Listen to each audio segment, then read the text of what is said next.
আসসালামু আলাইকুম। অবশেষে খামারের জন্য কিছু ফুলের চারা নিয়ে আসলাম। কারণ খামারে সবসময় কাজ করতে হয়, সেই জন্য ফুলের চারা না লাগালে কাজ করতে মন চায় না। যেহেতু খামারে সবসময় কাজ করতে হয়, খামারটি যদি পরিষ্কার না থাকে তাহলে কাজ করে শান্তি লাগে না। আমাদের পাশে মোংলা বন্দর, মোংলা থেকে কিছু ফুলের চারা নিয়ে আসছি। আরো অনেক ফুল আনতে চেয়েছি, কারণ পাই নাই। আরো ভালো ভালো চারা উঠে, আজকে কম উঠেছে, তাই কিছু ছোট ছোট চারা নিয়ে এসেছি।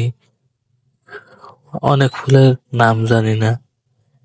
সেই ফুল আমার মামা আসছিল, আমার মামাকে বলছি, মামা আমার কিছু ফুলের চারা লাগিয়ে দেন, কারণ আমি তো ফুলের চারা ভালো লাগাতে পারি না।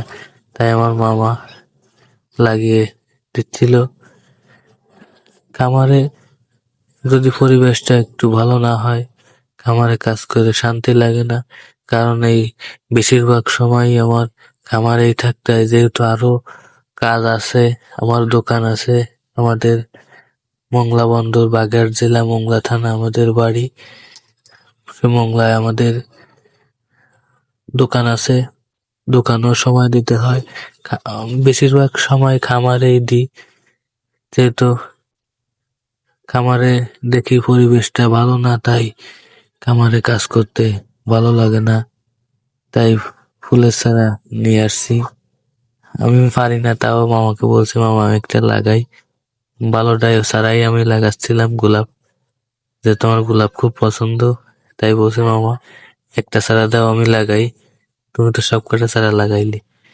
সেজন্য আমি একটা চারা লাগিয়ে দিচ্ছিলাম। কেমন হয়েছে জানাবেন। আর আমার খামার রিলেটিভ ভিডিও দেখতে চাইলে আমার চ্যানেল, যারা নতুন, মুস্তাফিজুর রহমান এগ্রো, সবাই চ্যানেলটি সাবস্ক্রাইব করে পাশে থাকবেন।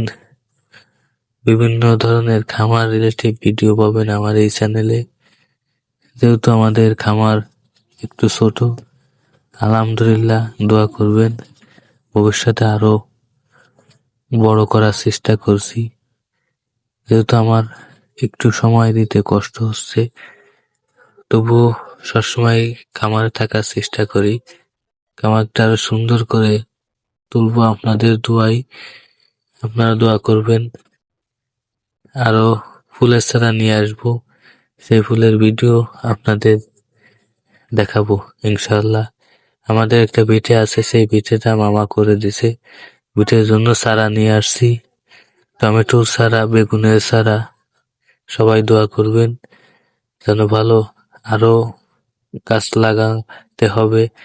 এই ভিটায় সুন্দর করে মামা লাগায় দিচ্ছিল, যেহেতু আমি আগেই বলছি আমি কম পারি চারা লাগাতে। তাও তবু আমি